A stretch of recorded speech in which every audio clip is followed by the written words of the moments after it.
Сен неге жақсылық жасамайсыңыз жұрттың балалары ұқсап? Қарашы ана Қайрат Құдай бергенді. Құдай-ай, Құдай берсе Құдай берген ғой. Дәулеттен дейші. Қандай өкпе аппаратын әкеп қазаққа көмектесіп жатыр, а? Ой, ақшасы бар ғой олардың. Қойшы, осындай сылтауларың оңай. Менде ақша жоқ қой. Жақсылық жасаймын деген жақсылықтың үлкен кішісі болмайды. Неме, міндетті түрде ақшамен жасау керек па? Мына мусорды апарып таста. Оның өзі жақсылық қой.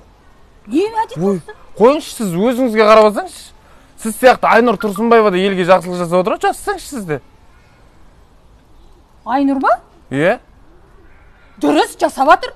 Өйткені ол Айнұр. Айдың нұры. Ойбай. Не болды? Ойбай. Ана давление бірден көтеріліп кететін бар еді ғой.